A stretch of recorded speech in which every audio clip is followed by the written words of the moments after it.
And there's a fight between Cale Yarborough and Donnie Allen. Years of trying, 20 years of frustration.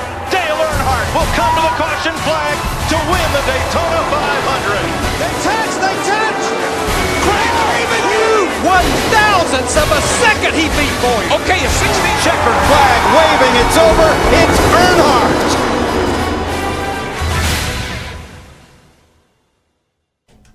107.7 The Bronc and 107.7thebronc.com proudly ranked the best college radio station in New Jersey by the New Jersey Broadcasters Association, live from the Killarney's Public House Studios. This is NASCAR Nation. Welcome back, NASCAR fans. I am your host, Joe Passero. Before we begin today's show, remember you can follow us on Twitter at NASCAR Nation RU, spelled exactly how it sounds, and you can follow 107.7 The Bronc at 1077 The Bronc FM. This past weekend, the Monster Energy NASCAR Cup Series kicked off its 70th season with the 60th running of the Great American Race, that is the Daytona 500. Before they raced on Sunday, though, there was plenty of on-track activity that started on Thursday night. Last Thursday, the Monster Energy NASCAR Cup Series raced the pair of Can-Am duels, which was exciting for fans. But for some drivers who wrecked out of their duels, it was a living nightmare. Those who wrecked included William Byron, Jimmy Johnson, and Eric Almirola, alongside David Gilliland, Brad Keselowski, and others. The first duel was won by Ryan Blaney's number 12 team, while Chase Elliott's number 9 Napa team won Duel 2. The following night, Friday, the NASCAR Camping World Truck Series started their season under the lights at Daytona. The first half of the race was very calm, a lot of side-by-side action. Stage 1 was won by David Gilliland, Stage 2 by Johnny Sauter. In the final stage, the racers beat and banged against each other. They were side-by-side. Johnny Sauter able to stay out of the wrecks, able to hold off the field for his third Daytona win in the NASCAR Truck Series. On Saturday, the NASCAR Xfinity Series season began with the PowerShares QQQ 300, and it was a wild one. I think the best race of the weekend. There was side-by-side racing early. That led, though, to Austin Cindric and Christopher Bell wrecking out at lap 10. But from then through the end of the second stage, it was a very clean race that saw Kyle Larson win Stage 1, Chase Elliott win Stage 2. But it was a lot of side-by-side action. These guys, they weren't just getting into line and riding. They were really pushing and racing. A lot of lead changes. As the intensity ramped up and the drivers charged to the front, wrecks continued to occur. It triggered 4 overtimes to finish the race. It didn't take just 1 overtime. It took 4 overtimes. In the end, coming off of turn 4 on the last lap, it came down to Junior Motorsports teammates Tyler Reddick in the number 9 and Elliott Sadler in the number 1 car. The finish, 4/10,000ths of a second. That's about an inch, if not less. That's how close the finish was. The closest finish in any NASCAR National Series, and very likely one of the closest finishes that will ever be recorded in all of motorsports. So an incredible race followed up with an incredible finish, and that was the NASCAR Xfinity Series. So you have Johnny Sauter winning the truck race, the Xfinity race won by Tyler Reddick, and of course the big day, Daytona Day, the Daytona 500 on Sunday. Stage 1, 60 laps. Pole sitter Alex Bowman leads the field to the green flag, and Hamlin was able to take the lead very early, right off the bat, actually. And lap 4, Darrell Wallace Jr., the rookie, he also goes by Bubba, and that's how I'll be referring him as. Bubba Wallace really trying to get the lead from Hamlin. He was making a lot of big moves, wasn't quite able to get where he wanted to be able to get that lead from Hamlin. And the first 10 laps, everybody was really racing 3-4 wide, with the exception of the front few. They were single file, but the rest of the pack, they were really, it looked awesome. It looked like they were going to wreck, and they kept it out of each other, and it was great. A lot of good, clean racing, a lot of hard racing, and that's what we love to see at these restrictor plate tracks at Daytona and Talladega. Unfortunately for one driver, Corey LaJoie at lap 9 lost his engine, and that brought out the first caution of the day.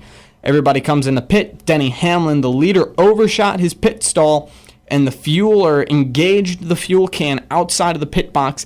That does count as a pit road violation. You have to service the car only when it's in the box. You cannot service the car if any part of it is outside of the pit box. So Denny Hamlin goes to has to serve a 1-lap penalty, and while that happens, most other teams only elected to go for fuel.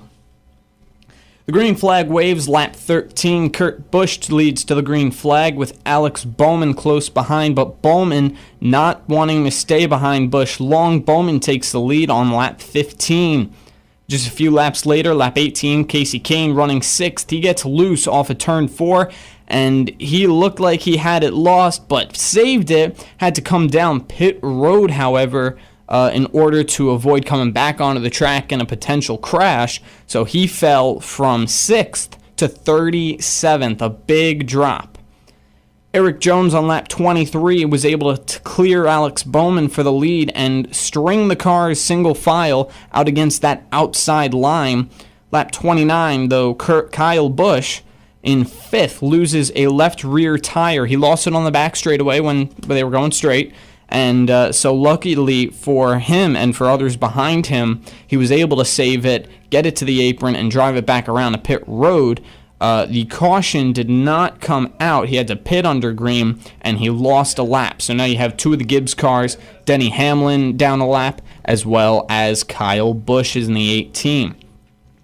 Lap 34, Ricky Stenhouse Jr. takes the lead from Eric Jones as the inside line begins to develop again, and cars now starting to put themselves back into a pack, and lap 40, the cars got into that pack again. They were somewhat single file. It was a little weird. There was still a lot of cars on the outside, still single file, but you also had drivers on the inside, so it was really like 2 lines. Pretty unique racing. Chase Elliott on lap 43 gets the lead from Ricky Stenhouse, and Chase Elliott, remember, won his Can-Am dual race, so look for Chase Elliott. Same with Ryan Blaney, who spent his day up towards the front. Lap 46, Joey Logano takes the lead, but he and Chase Elliott, he wasn't able to clear Elliott, so they were side by side, but Logano really did have the edge. A few laps later, Kyle Busch, more trouble, spins in turn 3 after cutting another tire. This time, though, not as fortunate. He did spin out. DJ Kennington hits him and sustained major damage on the left front. That ended DJ Kennington's day. Kyle Busch's car, they were able to repair, get him back out on the track, and Jamie McMurray, it looked like he was going to get in it, but he spun the car out to avoid the wreck, and all worked out for McMurray. So now you're in a very interesting spot because you only have 10 laps to go in the stage. Do you come in and pit and set yourself up for a good start to the next stage, or do you want those stage points? It's really at this point about, do I want to win the Daytona 500 or do I want to win the stage? So a lot of drivers obviously focused more on winning the Daytona 500 than the stage itself. So the field was pretty split on pit strategy. Kurt Busch stayed out. He was the first car who stayed out, so he led the field to the green flag. Kyle Larson's car, with just a few laps to go, though, snapped loose and hits Logano, who got a tire rub. Luckily, and surprisingly, they didn't wreck. Larson's car was okay. They would come in under the caution to repair it, and Logano was also, he would actually come down and pit that lap because the tire rub was so bad. But he had to come in and pit. He lost a lap under the green flag. And on lap 60, final lap of the stage, everybody side by side, really racing each other hard, so close. And remember, it's a narrow width track, only 36 feet wide, which is crazy considering it's a 2.5 mile track. But on the backstretch, Ryan Blaney makes an aggressive move in an attempt to pass Ricky Stenhouse.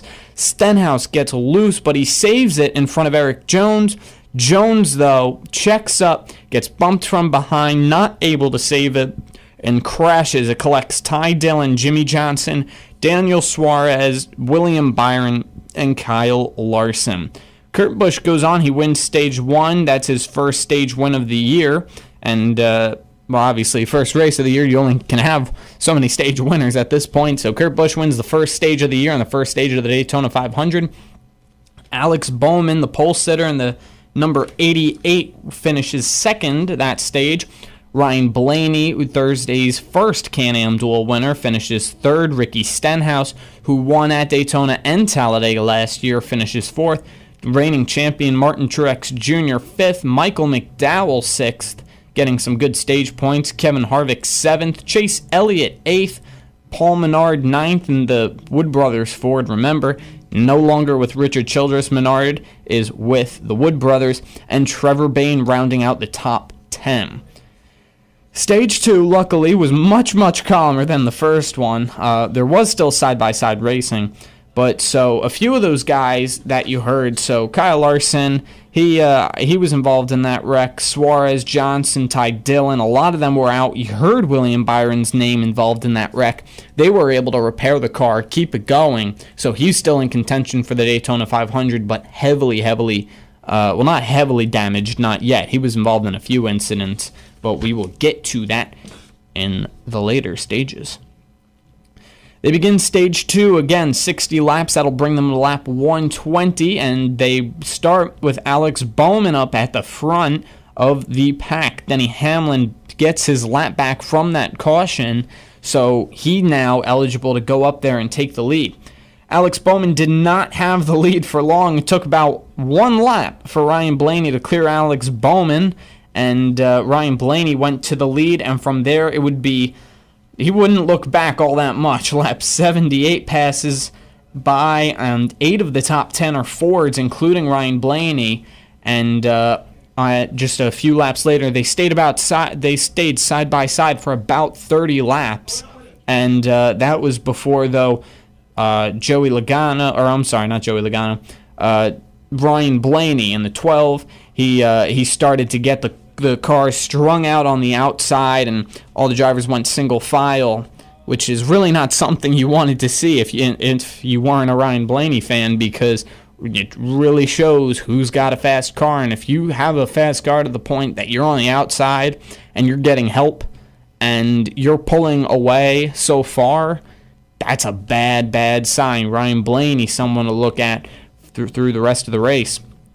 But just 3 laps after that, lap 93, William Byron loses a right front tire in turn 4, goes into the wall. His damage only to the right side. It's not too bad, and it doesn't collect any others, but the caution, nevertheless, does come out. Lap 6. Oh, I'm sorry. We're way ahead of that. Lap 94, pit stops. Martin Truex Jr. stays out, takes the lead, and Martin Truex led the field back to the green flag once they got going. On lap 102, Brad Keselowski gives a big push to Chase Elliott, and he was trying to go low. Elliott blocked him, and that 2 car, he just got really hard into the back of Chase Elliott, got him loose, and he tried to go low, but they crashed. So Brad Keselowski and Chase Elliott with a real hard hit going into turn 3. That was a really hard hit against the outside wall. Glad he's okay. But Chase Elliott into the wall. It collects Brad Keselowski as well as Kevin Harvick, Casey Kane, and in her final start in the NASCAR realm, Danica Patrick. David Reagan and Michael McDowell, teammates at Front Row Motorsports, sustained minimal damage. Nevertheless, though, they were caught up just a little bit in that wreck. So the caution comes out, a pretty extended cleanup because quite a few cars had dropped oil and whatnot. And then, obviously, just in that one wreck, you took out, I think a lot of people were really looking at Brad Keselowski to be a contender to win the race. Chase Elliott one Friday night, it's Thursday night's duel, wrecked. And Kevin Harvick, too, a lot of people were talking about Kevin Harvick. His fast Ford in the garage after that wreck, their days were over. Lap 109, green flag back out, and Ryan Blaney back out front. Ricky Stenhouse Jr., though, he was trying to get to the lead, but his car began spitting a lot of water, looked like a geyser, and he comes into pit for overheating. And so what's important here for any just casual fans or casual listeners, the car will spit water out of the front close to where the passenger side window is when the engine gets too hot, because what'll happen is you don't have enough air going into the radiator. You can't cool the engine all that much because of it, and the pressure builds up in the engine. It releases a valve when it gets too pressurized, when the PSI goes too high. A valve bursts and water spits through it, and that's when you start to know, okay, the engine is going to blow up. I really need to take care of it. So he drops out of the pack, comes down a pit road, and Ryan Blaney gets the driver strung out single file again, but it was only 7 lap dash to the finish. At that point, Ryan Blaney wins stage 2. For Ryan Blaney, it's his first stage win of the season and his first in quite some time. I don't remember the last time he won a stage, but certainly showing great speed in his new number 12 Penske Ford. Paul Menard, his corporate teammate, finishes second in the Wood Brothers Ford. Ryan Blaney's actual teammate, Joey Logano, finishes third that stage. Eric Almirola in his new number 10 finishes fourth. Michael McDowell, even though got a little bit of damage from that big wreck I was talking about, finishes the stage fifth, gets some good stage points. Reigning champ Martin Truex Jr. finishes sixth. Bubba Wallace finishes seventh. 2011 Daytona 500 champion Trevor Bayne finishes 8th, Austin Dillon 9th in the number 3 car, and Denny Hamlin finishes 10th in Stage 2. So far, we've covered Stage 1 and Stage 2, 2 pretty big wrecks taking out a lot of big contenders. So what does that mean as far as the remainder of the Daytona 500? Stick around and you will find out here at 1077 The Bronc and 1077thebronc.com. 1077 The Bronc and 1077thebronc.com proudly ranked the best college radio station in New Jersey by the New Jersey Broadcasters Association, live from the Killarney's Public House Studios. This is NASCAR Nation. Welcome back, everybody. If you're just joining us, we are running through the Daytona 500 that happened this past weekend, February 18th. We talked about stages 1 and 2. Stage 1 winner Kurt Busch, stage 1 winner Kurt Busch, stage 2 winner Ryan Blaney. 2 really big wrecks that took out some pretty competitive cars like Jimmy Johnson, Daniel Suarez, William Byron, Kyle Larson, as well as Chase Elliott, Brad Keselowski, and Kevin Harvick. But we're only 120 laps of the 200 laps in the way. So let's go for the last 80. Last 80 laps made up stage 3 of the race, the final stage of the race. And they go green, lap 126. Ryan Blaney leads the field to the green flag, and Clint Bowyer lost a cylinder. At lap 127, the pack, it was crazy watching just how fast Ryan Blaney was. He strung that pack out into a single file line. Took only about 2 laps after the green flag first came out. At lap 130, Trevor Bayne makes an unscheduled pit stop. Unfortunately, I don't know why, because Fox Sports didn't say anything about it, and Twitter didn't say anything about it, so I have no reasoning behind why Trevor Bayne pitted. They were doing a ride-along with somebody when it happened, and I remember saying, I think Trevor Bayne just came down and made an unscheduled pit stop, but nobody knows why. So Trevor Bayne loses a lap. He was running in the top 7, so a very good run for the young man who won the 2011 edition of the race, but loses a lap after needing to make a pit stop. 8 laps later, on lap 138, Ryan Blaney's crew chief spotted something on the grill of the car where the air gets in. It's a small piece of debris, trying to block that air out. That's no good. Ryan Blaney in the lead, so doesn't really have a whole lot of help as far as trying to get that piece of debris off. So Ryan Blaney's crew chief told him, he's like, Make sure you keep an eye on the water temperatures. We don't want to have the same problem Stenhouse had, where the car starts to spit water, because then we need to come in and pit, and that completely takes us out of contention to win this race. Lap 156, quite a few laps later, green flag pit stops begin. Ricky Stenhouse's car comes down. Austin Dillon, Brendan Gaughan, Kyle Busch, Clint Bowyer, and a few others came down pit road at that point, but most of the leaders would wait until lap 171, about 20 laps later, and that was when all the names up front, so like Ryan Blaney, Joey Logano, Denny Hamlin came in and pit. Joey Logano from the second position in contention to win his second Daytona 500, too fast entering pit road, has to go and serve a pass-through pit road penalty. That takes his hopes of winning his second Daytona 500, and he crushes them. So Joey Logano not out of the race, one lap down, but still that's hard to come back from with less than 50 laps to go. Ryan Blaney cycled back around to the lead once pit stops were over, and that was by lap 173. And all the cars, again, they stay single file. And at this point, the laps are ticking, where you're losing laps to make a move. But everybody stayed calm. They stayed single file. Eventually, it got down to 10 laps to go. Nothing had happened. Nobody in that line had come out of line to try and make something happen and go to the front. But what did happen was William Byron in the 24. Yes, you've heard him. He wrecked 2 times already, but somehow still in the race. William Byron, finally, the final nail in the coffin for his day. He loses another tire, spins the car. The caution comes out with 10 laps to go in the biggest race of the year. It changes everything.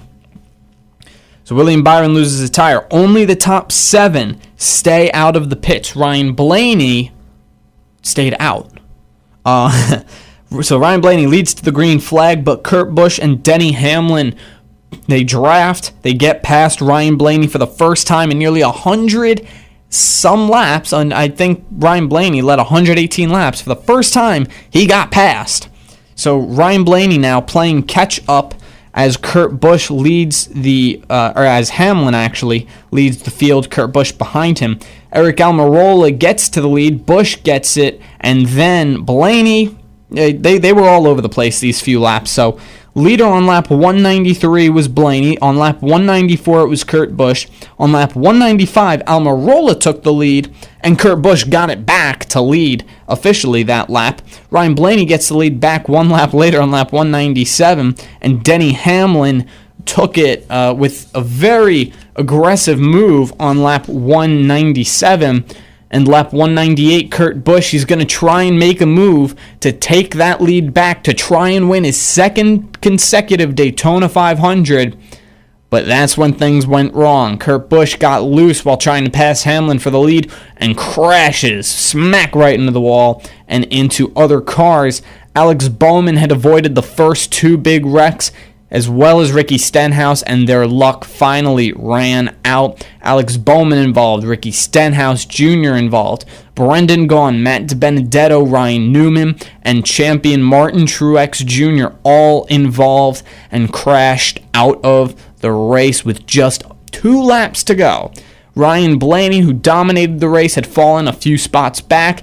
He got away with just right side damage, but still with only a few laps to go after leading 118 laps, that is a huge, huge blow to that team.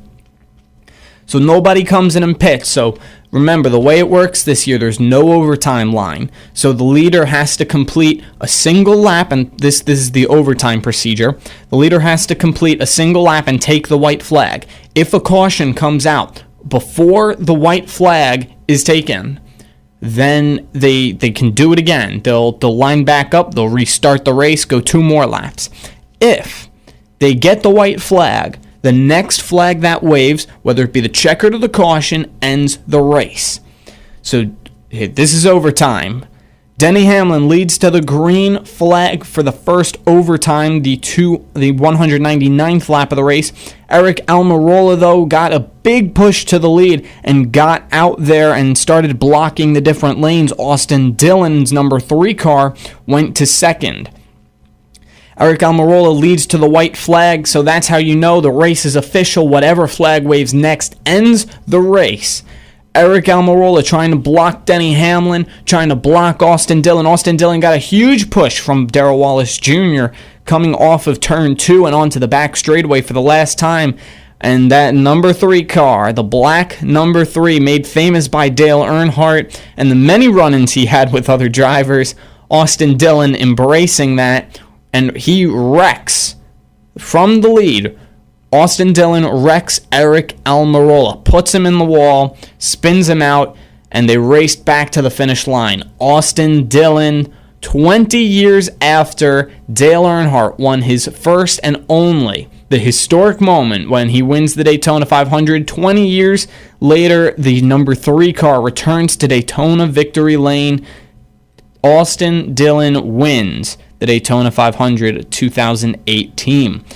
Austin Dillon, as I've said, wins. He only led 1 lap all day. It was the last one. This is the second consecutive Daytona 500 where the winner has only led 1 lap. It was the last lap. The most important lap. That's the money lap. So that's, if you want to lead one, that's the one you want to lead the most. But only 1 lap led for Austin Dillon. But remember, this win locks him in the playoffs. 5 playoff points. So even though, yes, you just won the Daytona 500, there are other things that came along with it that you might not immediately be aware of. So Austin Dillon wins, and Darrell Wallace Jr., the rookie in the number 43 Chevrolet Camaro for Richard Petty Motorsports, comes in second by just a few inches. Denny Hamlin finishes third. You might remember just a few minutes ago I was talking about Joey Logano losing a lap. Well, when William Byron wrecked, he got that lap back. He finished 4th. So Joey Logano finishes 4th. Chris Buescher 5th. Paul Menard in the Wood Brothers car finishes 6th. Ryan Blaney, who led a race-high 118 laps, a heartbreaking 7th for Blaney. Ryan Newman, the 2008 Daytona 500 winner, finishes 8th. Michael McDowell finishes 9th, and A.J. Allmendinger rounds out your top 10 for the 2018 edition of the Daytona 500. So Austin Dillon goes to victory lane, and a lot of good stories with this, and I think a lot of people very sentimental with the 3 car.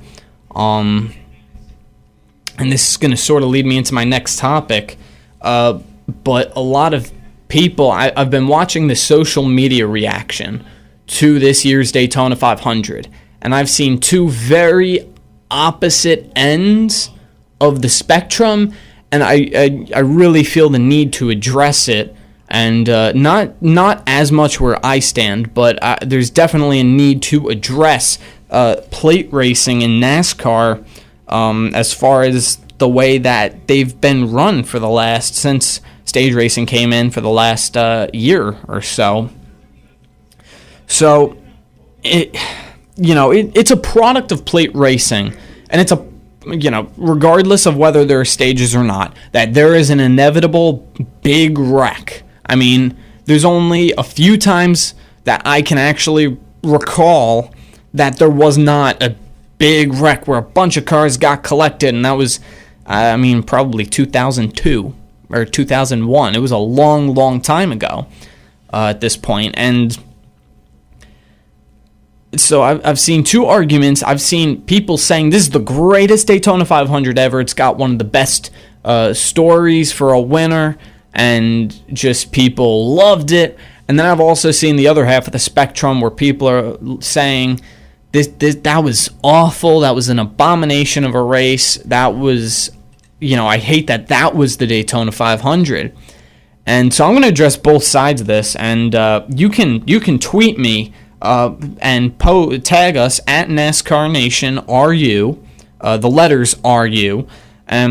Tweet me. Let me know your reaction if you have one of the Daytona 500. I've got Twitter on hand. And if you tweet me now, we'll read off some of your thoughts, and I'll address them. But I want to start by saying that, first off, was this this was not the greatest Daytona 500 ever, but this also was not the worst Daytona 500 ever. I think both sides of the issue, everybody's being a little bit overdramatic as far as social media goes.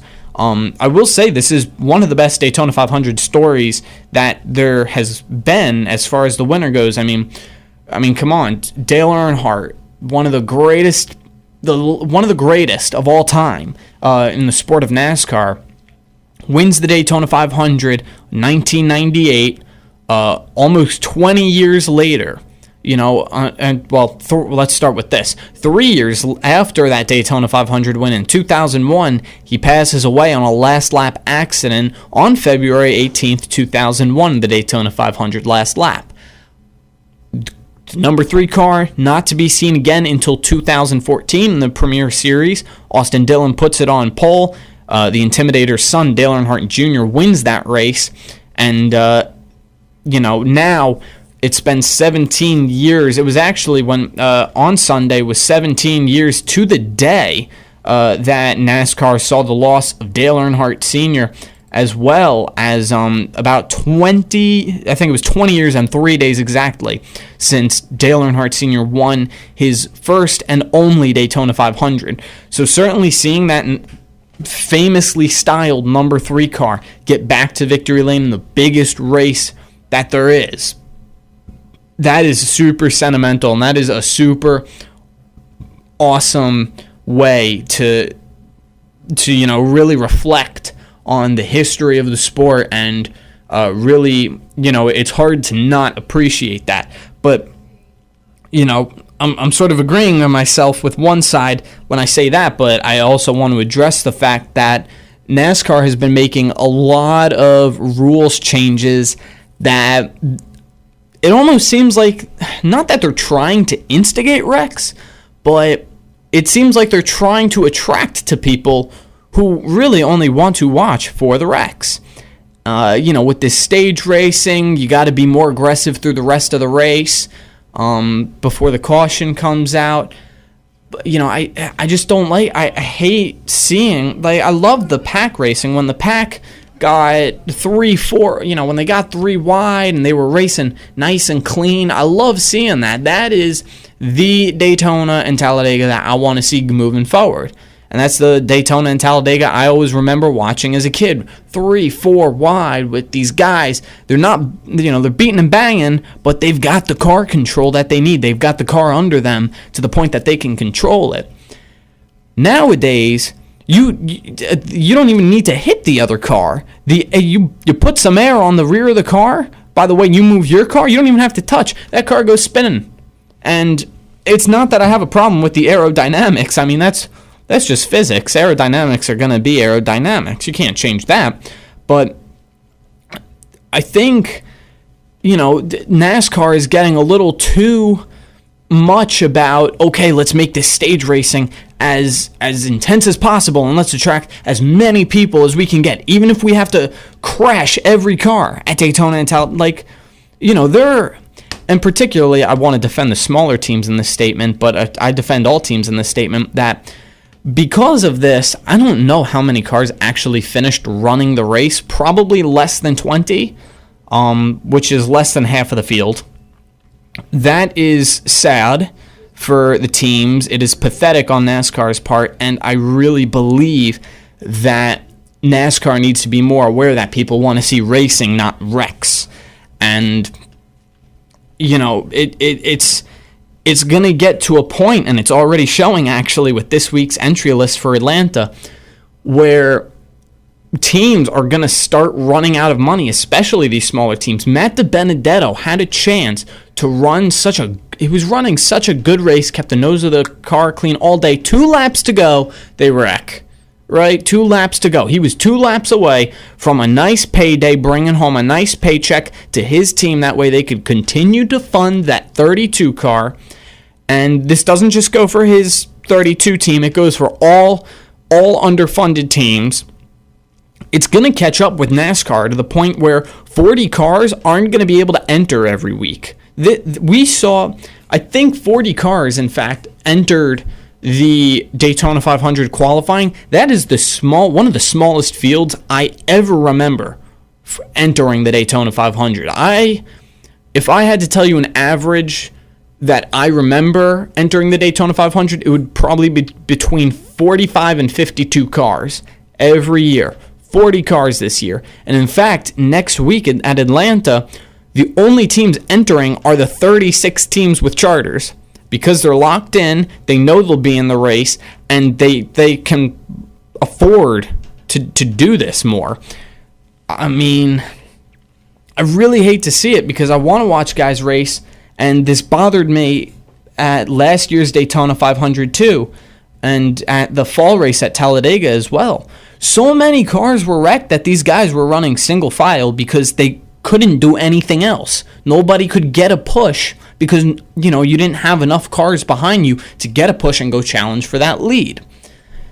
I mean, bottom line is NASCAR has to change something about the restrictor plate racing. Maybe these big wrecks are a product of stage racing, having the multiple big wrecks, and in that case, maybe NASCAR should award points at the 60th, the 120th, and the 200th lap. However, don't throw the caution. Don't give the teams the benefit of knowing when that caution is going to come out because they will be more aggressive. They will be harder on their equipment. Wait until a caution comes out. Just award them the points as they run and let them run green. Let it run like a traditional race. So that's me making my peace with this situation. Again, you could tweet me your thoughts at NASCAR Nation RU, and I will certainly take a look at them. And if I get any tweets, I'll address them next week and when we talk about Atlanta. But that is what's coming up next. We will talk about the schedule for Atlanta, super slippery and old surface track, one of the oldest surfaces on the circuit. Stay tuned on 107.7 The Bronc and 107.7thebronc.com.